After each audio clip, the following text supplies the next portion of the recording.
We stay dangerous, we stay safe. I got kids to make it home too, you feel me? Yeah? Yeah. How many times did you use that? 15, 20 times maybe. Red Sea, man, Cedar Riverside. The Cedar Riverside community is remembering a store clerk shot to death during a possible robbery attempt. What the hell is that? Clothing, man. Yeah. All right. One jump. Action, action, action! What you talking about? You gotta do it with some passion. Today we head to Minneapolis, and we find ourselves in the middle of a Somali gang war. This is one of the first places we've covered that the guys that invited us thought it necessary to provide us with security. Minneapolis is world-renowned for its strong pocket of Somali culture, and here you'll find the gamut of Somalis, from honorable clergymen to fraudsters, from US senators to dudes catching bodies in the street. And for some people, their only reference to Somali culture might be in the Tom Hanks movie Captain Phillip. Well, there's more to know. Like many recent immigrants, Somalis have a reputation for being quite entrepreneurial. They are also known for being family-oriented, and as a community, they are dedicated to their faith. This defines a large portion of Minneapolis Somalis. But for the Somalis running the street, they have cultivated an entirely different reputation. These are guys that have proven that they are willing to be extremely dangerous. We are going to take you to the belly of the beast where an active turf war is going on. We're going to talk to both sides of the equation, and we're also going to talk to elders to see if they can lend clarity and peace to the future of this situation. Folks, it's time to get boots on the ground. But first, a quick announcement.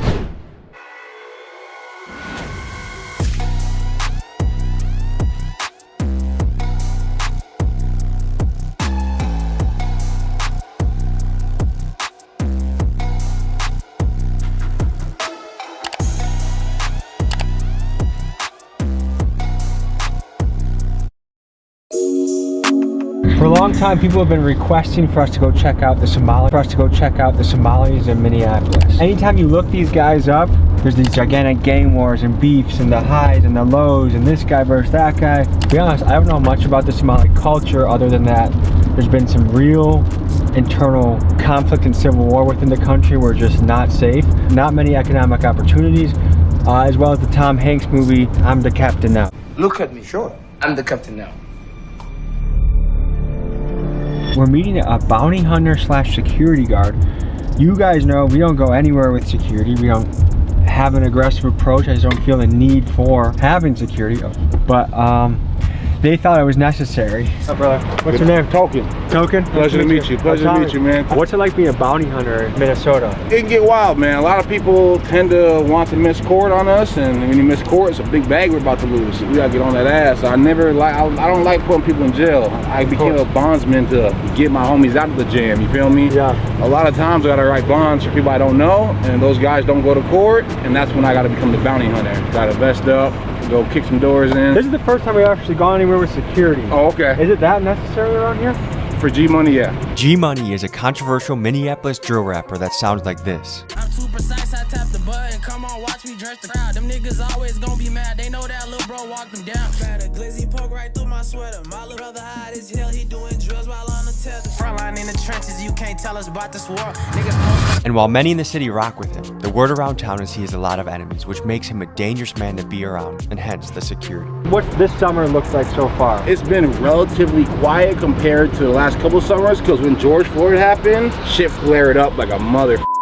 If I was to compare it for the last couple years, it's been relatively quiet, but it's still active as hell. The Somali gangs are taking over, they're coming deep, and there's a lot of rivalries. North Minneapolis has a big rivalry with the highs and the lows, and there's a street that literally divides the highs and lows. It's called Broadway. So on Broadway, you want to tread lightly because that's where the ops be at. I gotta say, what up, Minneapolis? Alright, murder app, we outside.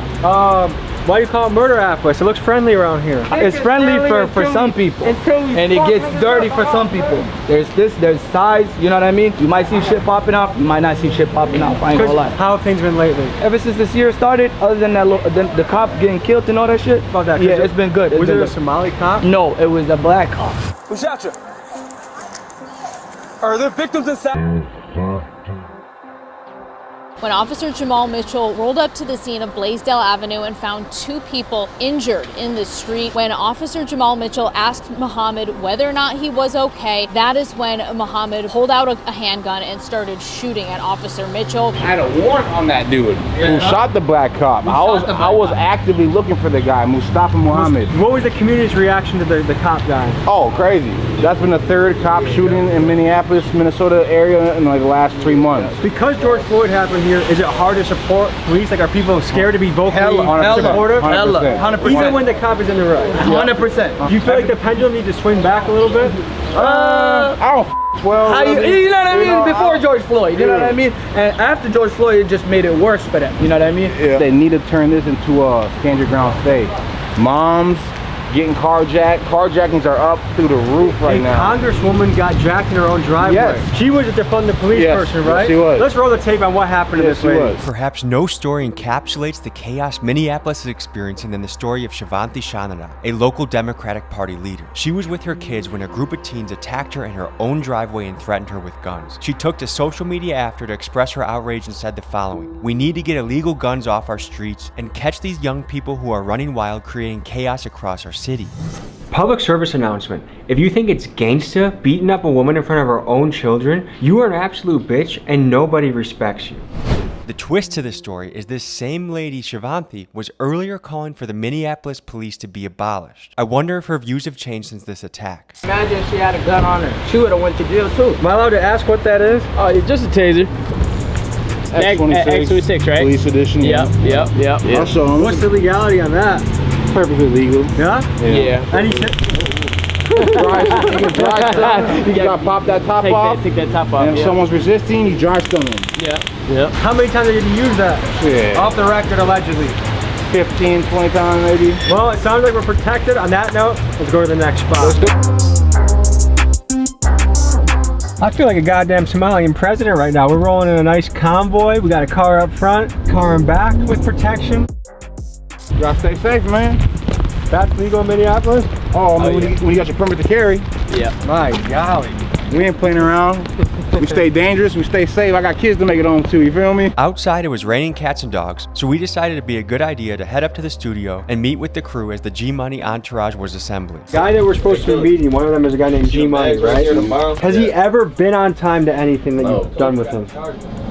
I can't say. I can tell you, bro. Yeah. No, nigga's never on time. Does that irritate you at all? I mean, shit, yeah, but he be paying for it, so. Is Somali time known for being really late? Honestly, nah. I wouldn't say nah. Either early or on time. As 3 non-Somalis, what are some Somali stereotypes I should know about? Can't drive? I don't know. Nah, that ain't no stereotype. Them niggas can't drive for shit, bro. The word on the street is the average Somali is not the best driver. Best driver? Nah, we do be driving. Y'all guys got us up. I'm out, baby. Y'all guys got. We could drive. Don't get us up. Y'all be wrecking shit. Don't get me wrong. I do wreck. You feel me? I done wrecked a lot of cars. But how many cars have you wrecked?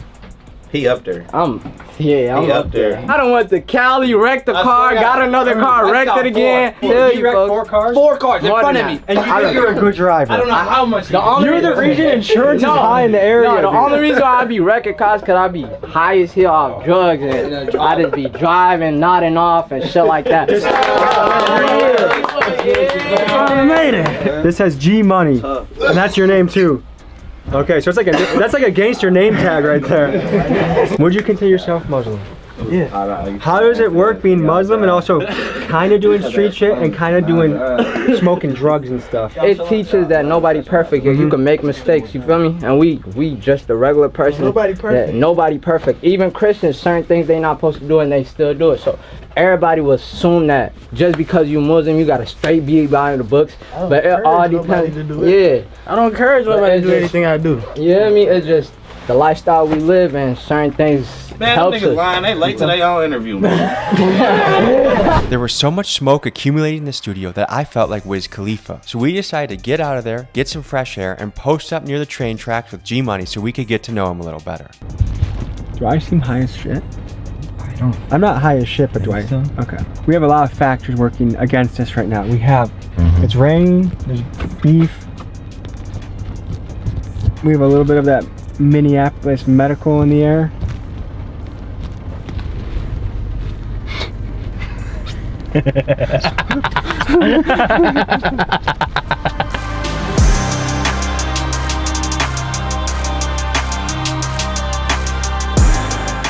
What are your parents doing they got here? What do they do to make ends meet? My pops was he was a chef. He was working right here down the block. Yeah, my mom was taking care of us, and my pops was working for real.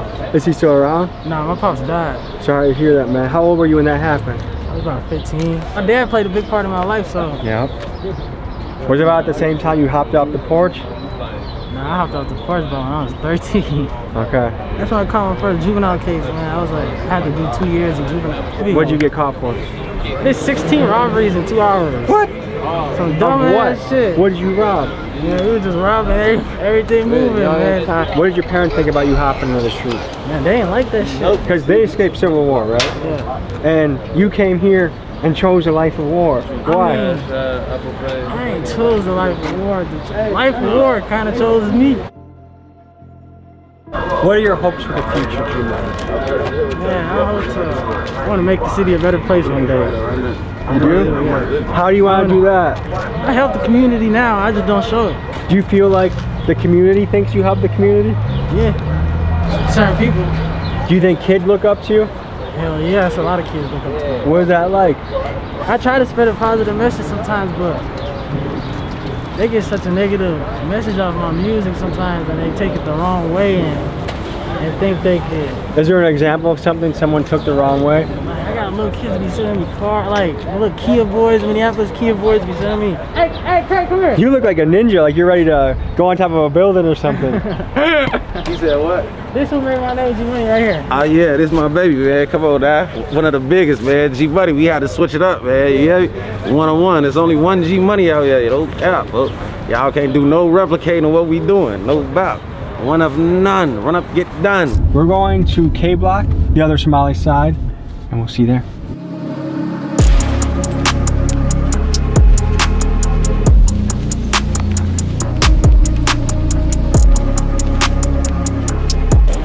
What's up, fellas? Looks good. How's it going? Good to see you. How you doing? Doing good. Is this what they call K Block? I don't know, something like that. But this is Carmel, man. It's a big factor in the Somali community in Minneapolis, especially. There's a lot of stores, there's barbershops, all type of shit in the mall, man. How's it going? What do you think when you see all the young guys wearing the shiesties? Nothing? Yeah. All right. For someone that's never visited, what can you tell them about it? It's a great place to be. You can make a lot of money. Yeah? What would you do with my hair? How would you cut me up if you had my hair? A nice fade. Would you ever do a mullet? Oh yeah. Any advice for the youth? Keep God first, family second, and that's it. Get your money. Any Somali words we can teach people back home? Midnimo. Unity. What do you like to eat around here? We Somalis, bro. We all drink tea, you feel me? Eat sambusa. You drink green tea? Nah, not green tea. It's Somali tea. What the hell is that? Clothing, man. Yeah. Alrighty.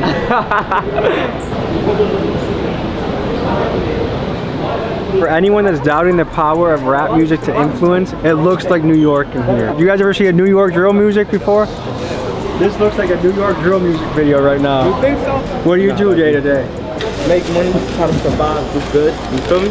I've been making music and shit like that, so you know how that be, man. What do your parents do? My mom was an immigrant. She came to America. My pops is still in Somalia. What is it going to take for him to get here? You know how that is. He waiting on immigration papers? I think he is at the moment right now. Do you know what it was like when she got the news that, hey, we're going to America? Yeah. It was very exciting for her, you know? Yeah. It's very exciting for her. Is America what she thought it would be? You come from a third world country. It's a big relief to come to a country like America. Which is more dangerous, Somalia or America? Somalia. What's your name? My name is Shaisi. Shaisi? Yeah. Shaisi, how did you come up with that name? Y'all earned it. Okay. How do you avoid being in the beef? What's the best way to do that? Just stay out my way, you're gonna be straight, you know what I mean? What do you guys think about mainstream media? Man, they some liars. Shit dead. And they goofy as hell. Free Palestine, for real. Yeah, free Palestine, man. Like face a movie, one job. Action, action, action. Fuck you talking about? You gotta do it with some passion. Got my low and I've been waiting. Them niggas still ain't get active. In the crib, you get some crazy. Did you want to see my reaction? Just by cousin, lay that bet with a thought little Marco. This is Mo Jamma. He's a community leader who is taking a brave and hands-on approach to working with the youngsters in the street, and he speaks with them to encourage a more positive direction for their future. I'm about peace, I'm about unity. In the end of the day, the city got a past, right? It's got a dark past. I got homies that are about 6 feet deep. I got homies that are doing life. I got homies that'll never get to see their families, their kids, their wives. My goal is for everybody to understand that what you just showed them, which I just seen, has more benefit to the community than downfall.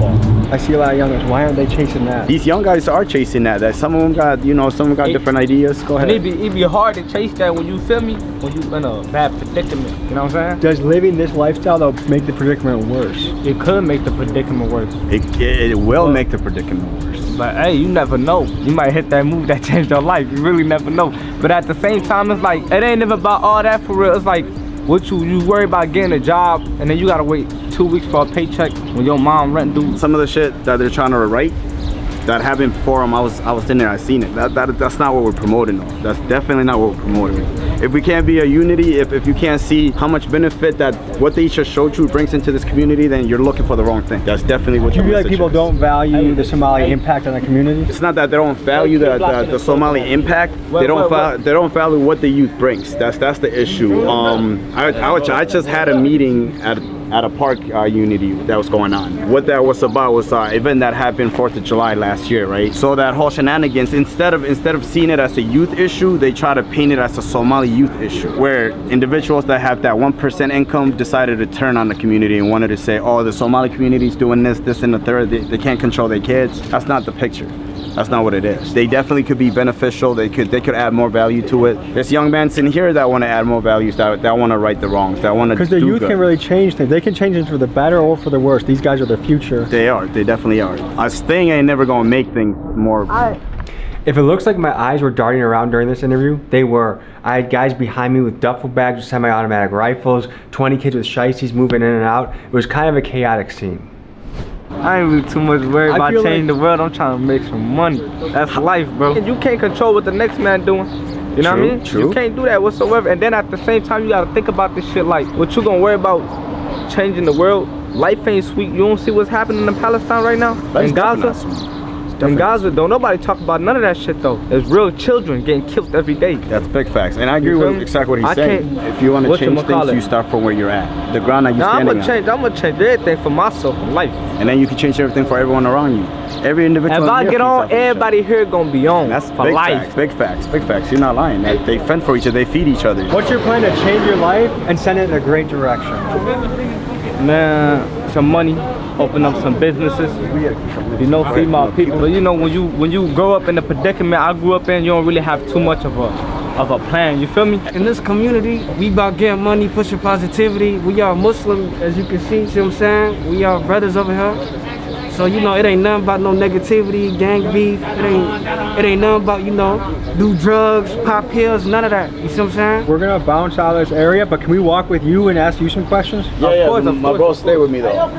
Everybody? No, just them That's right fine. here. If I'm in the club and you me mug me, I'ma up and blast it, chopper bullets blasting, now he passes. Where are the mentors or where are the people that are like, hey, like your life's gonna be crazy if you keep down this path? Well, you got individuals like myself, we got a couple of homies, but you gotta understand this is real life. Majority of the ones that would look after these young kids are no longer alive. Majority of the ones that would speak to these young men are 6 feet deep. They're either locked up doing life or they can't speak for themselves. They're dead. So the men that are missing. That's such a huge piece of the puzzle. The mentorship is where it's missing. That's what's missing. That's the biggest thing that's missing. So. Initially, when I look at this situation, it blows my mind that someone can leave a war-torn country, come to America with the promise of a better tomorrow, and their kids choose the gangster street life. I just don't get it. But then I acknowledge the power that an environment plays on the development of a kid. If you are put into a hood, you can expect hood outcomes. And we also have to talk about the role of fatherhood here. A lot of these kids' fathers are dead or in prison, and a kid without a father statistically has poor outcomes. A number I came across said that a kid that is close to their father is 80% less likely to be in prison. That is significant, and it makes me think the power a dad has to change the world for the better, one kid at a time.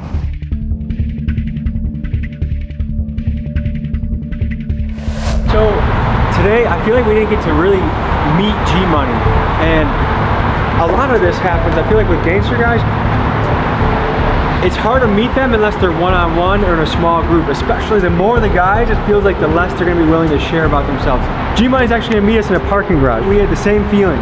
He hit me up, I want to hit him up. I'm happy that he's coming. I want to talk to him more. We'll wait until G-Money pulls up. We'll see you when he comes. Hey, bro, get that camera up out of here, bro. Yeah, hold on, get that camera down, bro. No camera. But like, if we did an interview out here, would that be cool, G-Money? What do you think? It's somewhere a little bit better around here. St. Paul is all open. We can go somewhere else in St. Paul. Well, what's on your mind, man? I want y'all to get to know me for real, man. I know you. What was your childhood like, dude? My childhood was, I mean, it's not your normal childhood, like, your parents grew up rich or none of that shit, you know. We grew up in the hood, you feel me? I grew up, people think I'm from Riverside or something, you know, a lot of people think I'm from Riverside, and like, I'm not from Riverside, but it was mostly my mom that took care of us, and my daddy was really like, he was in and out of my life, but he was in my life for real. Did your mom and him not have the best relationship? Yeah, they ain't had the best relationship, you know, but he still had a good relationship with me. My mom really helped me up. She really kept me together and shit, but even my mom, she struggled her damn self. Like, she handicapped her damn self. So, you know, I'm the man of the family. I take care of shit, you feel me? Like, it sounds like a lot of pressure. Man, it is a lot sometimes, man, you know, but it ain't never a lot. I guess my natural instinct is always to make peace. Like, I like being neutral where I go. I like people liking each other. And, you know, like when I hear, okay, like there's a big beef going here, or highs and lows there, or, you know, this crew doesn't like that crew, or K Block versus Seed or whatever, like my natural instinct is like, how do you bring these people together? And is it possible? And does it go back generations, or is it possible to be healed? I mean, what do you think about that? Man, I feel like it's possible. Like, it goes back generations, but like that generation that went back to and what they're fighting over now and what they're beefing over now ain't got nothing to do with what happened in the generation before, you feel me? They just young though, you feel me? They don't know what they doing, they just young, they jumping off the porch, they seen what other people doing, they seen what's cool on the internet and shit.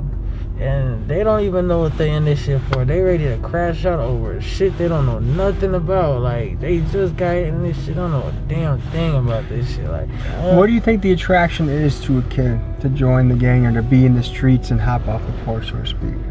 I can't speak on the new generation though, cause the new generation is so f***ed up, cause like the kids jumping off the porch, mamas and daddies and shit, they don't really got them like that. And then this how gangs usually started. A bunch of kids in the neighborhood, mamas probably at work, my other parents strung out, some kids ain't got no parents, some kids just lost, and they all come together. They just start doing things together. Once they start doing shit together, they start growing up together. They want to expand. They want to go do other shit to make more money. They want to go do this. Now they trying to make money where they can't, and now they gotta go pick up a gun, and then now they gotta beef, and now they turned into a gang. Some people really do though. Some people really just join gangs for no reason, I feel like. And like, there's people joining gangs at this age in 2024. Like, why are you doing that, bro? Like, well, I guess I appreciate us touching base, and I always think it's good to talk one-on-one. And yeah, I think we covered a lot more ground, and then we got to learn more about you. Appreciate you, man. Nah, for sure, man. I appreciate Tommy G swinging by, coming to Minnesota, man. Mo took me through the Carmel Mall to speak with business owners, where I saw the hustle and bustle of entrepreneurs working hard. He then took me to speak with a religious leader and elder who I wanted to talk to get his perspective both on Somali history and his thoughts on the gang and violence amongst the youth. This is what he had to say. How are you? Good. How are you? Good. So you visiting us from Minnesota or from somewhere else? From Milwaukee. Milwaukee, yes. What's your name? Tommy. Hi, Mohammed. Nice to meet you. Nice to meet you too. So, tell me, what happened in Somali that caused people to come to America in large numbers? Yeah. Well, Somalia, when I grew up, was nothing different than what we have in America. The country was prosperous. We have the golden days. I was lucky to be raised. And Somali is one of those people who go-getter. They don't wait someone else.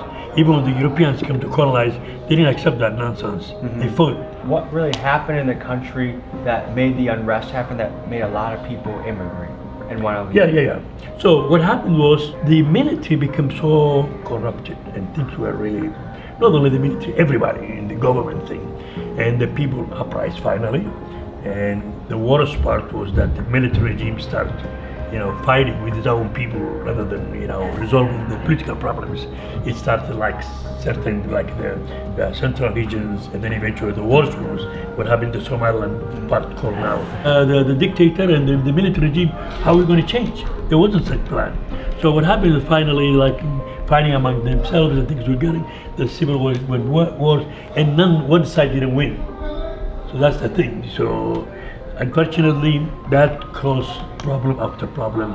Let's give you some history and context on what happened in Somalia, a coastal country that at many times in its history was quite prosperous. The Somali Civil War officially started in 1991 when the central government of Somalia collapsed following the overthrow of President Siad Barre. The roots of this conflict trace back to the 1980s, marked by severe economic decline, political repression, and inter-clan rivalries. Barre's government relied heavily on clan-based favoritism, which meant if you weren't in the clan, you didn't get the job, and the marginalized clans were sick of being oppressed. This led to clan militias vying for control. The power struggle between factions resulted in widespread violence and instability, leading to displacement, human rights violations, and a famine in 1992 that left over 300,000 people dead. The ongoing conflict led many Somalis to flee their homes, seeking refuge in other countries. One of the major hubs for refugee settlement was Minneapolis, Minnesota. How hard was it for someone to apply and get accepted and go to America? Well, luckily in my case, the country was still a government. My thing was to get the passport. It was very hard to get the passport. So when I get my passport, I went back to the country to get my passport and left. So unfortunately, I left the country and I stayed in Kuwait for 4 years, working there for 4 years. Do you believe America is the land of opportunity still? Yeah, so America still is the land of opportunity, but it's not as it used to be the people before us. So one question is, what advice would you have for the youth? There's some youth out there, they're kind of choosing the life of the streets. There's a lot of good role models around here that are entrepreneurs, that are senators, that are business owners, but a lot of these kids are choosing the route of a gangster rapper and criminal. What do you think about that? What would be your advice? The thing is, as I said, every society will have some bad apples. Unfortunately, I think maybe the problem is when the family break, because when people get married, they rather stay together. Like a mother household. Yes. If you could speak to some of these young men out there that are choosing which path they want to go, some of them are choosing the streets, what advice would you give to them if you could speak directly to them? Well, that's just something most of us, we failed, including myself. We have to go and address the issue. One thing good about our Prophet, peace be upon him, Muhammad, if there's a difficult situation, he used to face it right away and resolve it. So it's our bad apple in our kids. We have to be careful about them.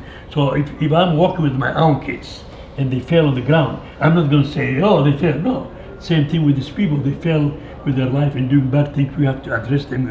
We have to approach them and try to help them. So action is the key. Taking action and then moving it forward and making sure. But remember to say, oh, look what happened to these kids. Yeah. No, these kids like your own kids. Mo introduces us to his mentor, who has a reputation for giving back to the community. One of the things he does is every Friday for the last 7 years, he's visited the Riverside Plaza apartments to feed the kids and talk to them. Here's what he had to say. And what's your role in the community, or what do you do? My role in the community is actually, first, I'm a husband and father of 5.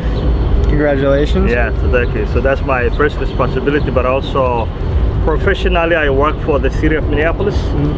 We take care of all the parks, lakes. A lot of people, they escape Civil War, and they started building their own community, their own businesses, and starting to prosper. And yet the kids chose, instead of peace, which they easily could have chosen, maybe not, but it seems like, why did the kids choose war again? I really don't like us to paint a picture where we think every kid, a small percentage of the young men. A small percentage and it comes with the environment. It comes with, this is a country where our kids are struggling in schools. Our kids are dealing with a lot of mental health and substance use, but we don't address that. We don't talk about that. So I'm trying to paint the picture. So we have kids struggling in school. We got COVID-19, online learning, and then we eliminated funding for after-school programs, which to me is It's kind of insane. Yeah. And so it was a perfect storm that's resulted in kids that are younger and younger getting involved in gang violence. Yes, absolutely. If you come back to my community specifically, we came from a culture where the whole village takes care of kids. A place where you don't have the after school programs. It's the school's responsibility to teach kids academically. So you don't have to worry about homework help or are your kids performing. Are they doing well in the school? Well, something you brought up that I do think is a trend throughout America that is worth being brought up is this. We used to survive on eras where there could be the man would go work, they could support 5 kids, the mom could stay at home, and there was a lot of hands-on parenting. Now there's a lot of divorce and there's a lot of 2 parents working, and so the kids are left unsupervised they have a lot. A lot of time in their hands. Yes. When you add that to social media and the devices that they have, a lot of times things happen online without even knowing. I started with being a father of 5, right? All my 5 children were born here. My kids are American kids. I spent the majority of my life here in Minnesota. We as adults, parents, don't see our kids Somali enough. We see them Americans because they don't know their native language.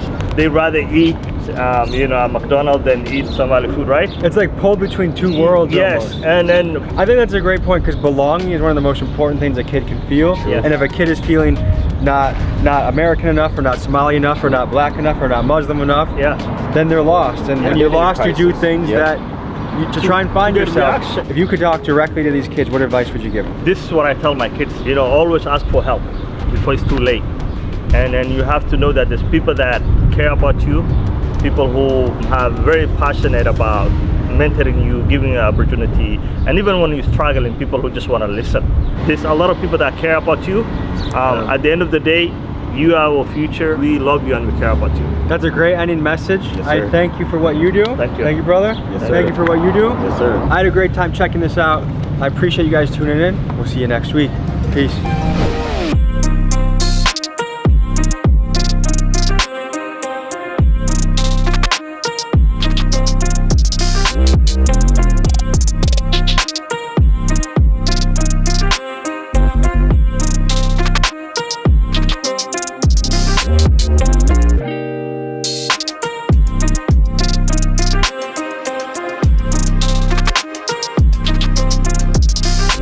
Folks, hope you enjoyed this episode.